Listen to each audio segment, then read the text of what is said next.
ತ್ವರಿತ ನೈಜ ನ್ಯಾಯಾಧಾನ ಇಂದಿನ ಅತ್ಯಗತ್ಯ. ನ್ಯಾಯಮೂರ್ತಿ ಹಂಚಾಂಟೆ ಸಂಜೀವ್ ಕುಮಾರ್ ಸಲಹೆ. ಕೊಪ್ಪಳ, ಏಪ್ರಿಲ್ 4. ನಾವು ನಮ್ಮ ಚಿಂತನ ಕ್ರಮವನ್ನು ಬದಲಾಯಿಸಿದಲ್ಲಿ ಕೆಳಕ್ಕೆ ಬಿದ್ದ ಕಕ್ಷಿದಾರರಿಗೆ ವಕೀಲರಿಂದ ಶೀಘ್ರ ಮತ್ತು ನೈಜ ನ್ಯಾಯಾದಾನ ಕೊಡಬಹುದಾಗಿದೆ ಎಂದು ಕರ್ನಾಟಕ ಹೈಕೋರ್ಟ್ನ ನ್ಯಾಯಾಧೀಶರಾದ ಗೌರವಾನ್ವಿತ ನ್ಯಾಯಮೂರ್ತಿ ಹಂಚಾಂಟೆ ಸಂಜೀವ್ ಕುಮಾರ್ ಅವರು ಹೇಳಿದರು.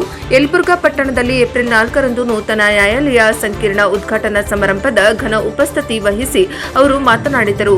ನ್ಯಾಯ ನೀಡುವಾಗ ವಿಳಂಬಕ್ಕೆ ಅವಕಾಶವಿರಬಾರದು. ನಮ್ಮ ಈಗಿನ ಮನೋಭಾವ ಬದಲಾಗದ ಹೊರತು ಏನನ್ನು ಮಾಡಲಾಗದು. ಜನತೆಗೆ ನ್ಯಾಯ ಕೊಡುವಾಗ ನಾವು ಶೀಘ್ರ ಮತ್ತು ವೇಗದ ಕ್ರಮ ಅನುಸರಿಸಬೇಕು ಎಂದು ಸಲಹೆ ಮಾಡಿದರು. ಈಗ ಇಡೀ ದೇಶದ ಜನತೆ ಹಾಗೂ ಸಮಾಜ ನ್ಯಾಯಾಂಗದತ್ತ ನೋಡುತ್ತಿದೆ. ನ್ಯಾಯಾಂಗವು ಭರವಸೆಯ ಬೆಳಕಾಗಿದೆ. ನ್ಯಾಯಾಲಯಗಳಿಗೆ ಹೋದರೆ ನಮಗೆ ನ್ಯಾಯ ಸಿಗುತ್ತದೆ ಎಂದು ಜನರು ನ್ಯಾಯಾಲಯದ ಮೇಲೆ ನಂಬಿಕೆ ಹೊಂದಿದ್ದಾರೆ. ಮುಖ್ಯವಾಗಿ ನ್ಯಾಯಾಲಯಗಳಿಗೆ ಮೂಲಭೂತ ಸೌಕರ್ಯಗಳನ್ನು ಕಲ್ಪಿಸುವತ್ತ ಸರ್ಕಾರಗಳು ಇನ್ನೂ ಹೆಚ್ಚಿನ ಗಮನ ಕೊಡಬೇಕು ಎಂದರು. ನಮ್ಮ ದೇಶದಲ್ಲಿ ನ್ಯಾಯಾಧೀಶರ ಸಂಖ್ಯೆ ಕಡಿಮೆ ಇದೆ. ಒಂದು ನ್ಯಾಯಾಲಯದ ವ್ಯವಸ್ಥೆಯಿಂದ ಕನಿಷ್ಠ 5 ತಲೆಮಾರಿಗೆ ಸಹಾಯವಾಗಬೇಕು. ಒಂದು ನ್ಯಾಯಾಲಯದ ಕಾಲಾವಧಿ ಎಂದರೆ ಅದು ಕನಿಷ್ಠ 200ರಿಂದ 300 ವರ್ಷ ಇರುತ್ತದೆ ಎಂದು ಎಲ್ಲರೂ ಅರ್ಥೈಸಿಕೊಳ್ಳಬೇಕು. ಈ ದಿಸೆಯಲ್ಲಿ ಈಗಿನ ನ್ಯಾಯಾಲಯಗಳ ಬಲಪಡಿಸುವ ಕಾರ್ಯ ಆಗಬೇಕು. ರಾಜ್ಯದ ಕೆಲವು ನ್ಯಾಯಾಲಯಗಳಲ್ಲಿ ಅತ್ಯುತ್ತಮವಾದ ಮೂಲಭೂತ ಸೌಕರ್ಯಗಳಿವೆ. ಆದರೆ ಬಹುತೇಕ ತಾಲೂಕುಗಳಲ್ಲಿನ ನ್ಯಾಯಾಲಯಗಳಲ್ಲಿ ಮೂಲ ಸೌಕರ್ಯಗಳಿಗೆ ಕೊರತೆ ಇದೆ. ಇದರಿಂದಾಗಿ ನ್ಯಾಯದಾನ ಪ್ರಕ್ರಿಯೆ ವಿಳಂಬವಾಗುತ್ತಿದೆ ಎಂದರು. ಇದು ಹೊಸ ಯುಗ. ನಾವು ಬದಲಾಗಬೇಕು. ಜನಸಂಖ್ಯೆಗೆ ತಕ್ಕಂತೆ ನ್ಯಾಯಾಧೀಶರ ಸಂಖ್ಯೆ ಹೆಚ್ಚಾಗುವುದು ಅಗತ್ಯವಿದೆ ಎಂದರು. ಈ ದಿಶೆಯಲ್ಲಿ ಯೋಚಿಸಿ ನ್ಯಾಯಾಂಗ ವ್ಯವಸ್ಥೆಯನ್ನು ಬಲಪಡಿಸುವ ಮೂಲಕ ಬಲಿಷ್ಠ ರಾಷ್ಟ್ರ ಕಟ್ಟಲು ನಾವೆಲ್ಲರೂ ಚಿಂತನಶೀಲರಾಗೋಣ ಎಂದರು. 3 ವರ್ಷಗಳ ಹಿಂದೆ ಫೆಬ್ರವರಿ 23ರಂದು ಈ ನ್ಯಾಯಾಲಯದ ಶಂಕುಸ್ಥಾಪನೆಗೆ ನಾನು ಸಾಕ್ಷಿಯಾಗಿದ್ದೆ. ಈಗ ಕಟ್ಟಡದ ಉದ್ಘಾಟನೆಯಾಗಿದೆ ಎಂದು ನ್ಯಾಯಮೂರ್ತಿ ಹಂಚಾಂಟೆ ಅವರು ಸಂತೋಷ ವ್ಯಕ್ತಪಡಿಸಿದರು.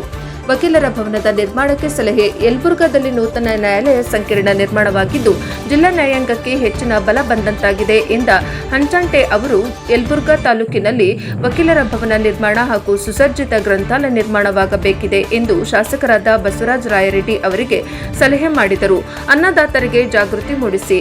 ತಮ್ಮ ಭಾಷಣದಲ್ಲಿ ರೈತರ ವಿಷಯ ಪ್ರಸ್ತಾಪಿಸಿದ ನ್ಯಾಯಮೂರ್ತಿಗಳು ಶಾಸಕರಾದ ಬಸವರಾಜ ರಾಯರೆಡ್ಡಿ ಅವರ ಜನಪರ ರೈತಪರ ಕಾಳಜಿ ಮೆಚ್ಚುವಂತದ್ದಾಗಿದೆ. ಅವರ ಕಾಳಜಿಯಿಂದಾಗಿ ಯಲಬುರ್ಗಾ ತಾಲೂಕು ವೇಗವಾಗಿ ಬೆಳೆಯುತ್ತಿದೆ. ಈ ಭಾಗದ ರೈತರ ಜೀವನ ಮಟ್ಟ ಸಂಪೂರ್ಣ ಸುಧಾರಿಸುವ ದಿಶೆಯಲ್ಲಿ ಅನ್ನದಾತರಿಗೆ ಕೃಷಿ ಜಾಗೃತಿ ಮೂಡಿಸುವ ಕಾರ್ಯವಾಗಬೇಕು. ಇಲ್ಲಿನ ಮಣ್ಣು ಮತ್ತು ವಾತಾವರಣ ಉತ್ತಮವಾಗಿದೆ. ತೋಟಗಾರಿಕಾ ಬೆಳೆಗಾರರ ಸಂಖ್ಯೆ ಹೆಚ್ಚಿದೆ. ಆಹಾರ ಸಂಸ್ಕರಣಾ ಕೇಂದ್ರ ತೆರೆಯುವುದು ಸೇರಿದಂತೆ ರೈತರಿಗೆ ಹೊಸ ಕೌಶಲ್ಯಗಳನ್ನು ಪರಿಚಯಿಸಬೇಕು ಎಂದು ನ್ಯಾಯಮೂರ್ತಿ ಹಂಚಾಂಟೆ ಅವರು ಸಲಹೆ ನೀಡಿದರು. ವರದಿ ಸಿಎ ಆದಿ NKSTV4 ಯಲಬುರ್ಗಾ.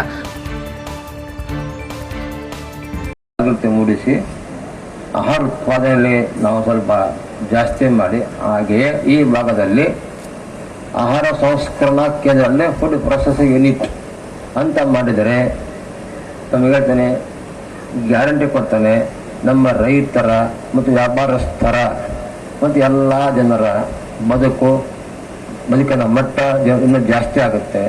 ಆ ದಿಶೆಯಲ್ಲಿ ಸರ್ಕಾರ ಮತ್ತು ಬರುವಂಥ ಶಾಸಕರುಗಳು ಈ ನಿಟ್ಟು ಕೆಲಸ ಮಾಡಬೇಕಂತ ಪ್ರಯತ್ನ ಇದೆಲ್ಲ. ಯಾಕಂದರೆ ನಾವು ಈ ಭಾಗದವರಂತ ಒಂದು ಕಲ್ಪನೆ ಹೇಳಕತ್ತೆ ಅಷ್ಟೇ, ಮತ್ತೇನೆಲ್ಲ ಆ ಥರ ಆಗತ್ತೆ ಮಾಡ್ತಾರೆ ಅಂತೇಳಿ ನನ್ನ ಆಸೆ ತೋರಿಸ್ತಾ ನನ್ನ ಮಾತು ಹೇಳ್ತೇನೆ. ನಮಸ್ಕಾರ. ಜೈ ಕರ್ನಾಟಕ.